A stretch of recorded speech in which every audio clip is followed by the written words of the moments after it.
स्वागत। आज नेताजी सुभाष चंद्र बोस ने नागपुर के अंदर ऑल इंडिया फॉरवर्ड ब्लॉक एक राजकीय पक्ष की स्थापना की थी 22 जून 1939।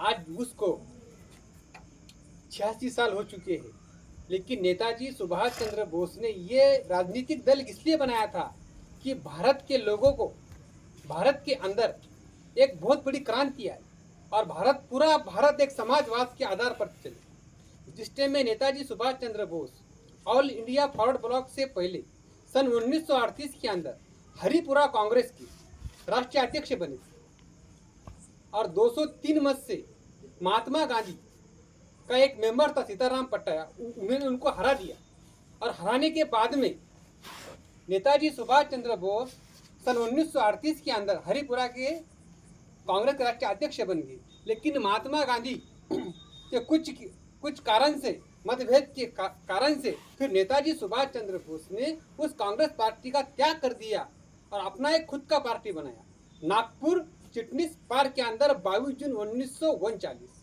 आज इस पार्टी को पूरे 86 साल हो गए, लेकिन भारत के लोगों के अंदर उस पार्टी का प्रेम मालूम नहीं है, उसका दल मालूम नहीं। आज हिंदुस्तान के अंदर सबसे पहले पार्टी थी कांग्रेस, उसकी स्थापना हुई थी 28 अपने दिसंबर 1885 के अंदर। उसके बाद में भारतीय जनसंघ की स्थापना हुई थी 1951 के अंदर। 1925 के अंदर बना था कम्युनिस्ट, 1966 में बनी शिवसेना, 1999 में बनी राष्ट्रवादी, 1982 में बनी तेलुगु देशम। और ऐसे भारत में बहुत सारे पार्टियां ने जन्म लिए, लेकिन हमारे देश का जो राष्ट्रीय जो पार्टी है, जो पूरे भारत को एक ताकतवर बनाने वाली जो पार्टी थी, और हिंदुस्तान में हर एक नेता है, हर नेता यही चाहता है कि मैं एक पार्टी की स्थापना करूं और मैं देश का लीडर बनूं। लेकिन हिंदुस्तान में सबसे बड़ा अगर कोई नेता होगा, तो सबसे महान अगर कोई नेता होगा तो एक ही नेता है जिसका नाम है नेताजी सुभाष चंद्र बोस। नेताजी सुभाष चंद्र बोस चाहे तो सुख और हाल में जिंदगी अपनी जी सकते थे, लेकिन नेताजी सुभाष चंद्र बोस ने कभी सुख और हाल में जिंदगी नहीं गुजारी। अपने देश के लिए, अपने देश के राष्ट्र के अभिमान के लिए नेताजी सुभाष चंद्र बोस सन 1920 में आईएएस बन गए थे, लेकिन अपने देश के प्रति उन्होंने उसका त्याग पत्र किया और उनकी बाद में मणि भवन में महात्मा गांधी से मुलाकात हो गई।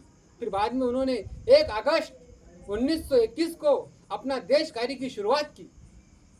तो 1945 तक नेताजी सुभाष चंद्र बोस अपने देश के लिए लड़ते, लेकिन ऐसा नहीं लड़ा। सुभाष चंद्र बोस यही चाहते थे कि जब तक हम इस अंग्रेजों को अगर हिंदुस्तान से अगर भगाना है तो सबसे पहले क्या होना, एक क्रांति दल होना, एक क्रांति शक्ति होना और एक इंडियन नेशनल आर्मी होना। हमको इसका गठन करना चाहिए। जिस टाइम में नेताजी सुभाष चंद्र बोस और विनायक दामोदर सावरकर की मुलाकात हुई थी 22 जून 1940 के अंदर चिटनीस पार्क के अंदर, नहीं 22 जून 1940 के अंदर बॉम्बे में दादर के अंदर, तो सुभाष चंद्र बोस को क्या कहते हैं सावरकर, देखो सुभाष चंद्र बोस, अब तुम वापस मत जाओ कि तुम्हारा अंग्रेज गिरफ्तार कर देंगे, ये मुझे रासबिहारी बोस का लेटर आया है, तुम जापान जाओ। फिर नेताजी सुभाष चंद्र बोस उनके घर से चले गए थे 16 जनवरी 1941 को, और सुभाष चंद्र बोस की गाड़ी का नंबर था 17071 और सुभाष बाबू चले गए थे काबुल मार्ग और सुभाष चंद्र बोस का नाम रखा था ओरलांडो मचोटा और उनका पासपोर्ट नंबर था 32,964। सुभाष बाबू ये कहते थे कि मुझे सिर्फ इतना ही कहना है कि मैं सबको एकीकरण करूंगा और अपने भारत देश को आजाद करूंगा। जब सुभाष बाबू वहां से इटली गए, फिर बाद में जर्मन गए और जर्मन से बातचीत करी हिटलर से और उनसे एक मुलाकात ली और मुलाकात लेने के बाद में सुभाष बाबू जापान आए और जापान में आने के बाद में एक सेना बनाई और उसका नाम रखा आजाद हिंद सरकार। और सुभाष चंद्र बोस कहते हैं सिंगापुर के मैदान पर, अब दुनिया की कोई भी ताकत हिंदुस्तान को गुलाम बना नहीं सकती है और ना हिंदुस्तान आप गुलाम रह सकता है। यदि हम गुलाम भारत में पैदा हुए तो क्या हुआ, क्या गुलाम भारत में जन्म लेना अपराध है? नहीं है। गुलाम भारत को आजाद करना और उसकी आजादी के लिए अपना बलिदान देना, यही हमारा कर्तव्य है। लेकिन आज हम उनको भूल गए और दुनिया के इतिहास में सबसे बड़ी अगर कोई होगी क्रांति, उसका नाम है लेनिन। आज रशिया की लोगों ने, वहाँ की जनता ने, वहाँ की सरकार ने लेनिन को नहीं भूला तो आज वो देश सुपर पावर बन गया। जिसका नाम है अमेरिका, उसके पहले राष्ट्राध्यक्ष कौन है? George Washington. तो वहां की जनता ने, वहां की सरकार ने उसको नहीं भूला, वो देश सुपर पावर बन गया। जिसका नाम है रूसो, फ्रांस, वहां के लोगों ने उस क्रांति को नहीं भूला, वो देश सुपर पावर बन गया। लेकिन हम बहुत बदनसीब है, हम बहुत अंध में जी रहे हैं, हम नेताजी को भूल गए।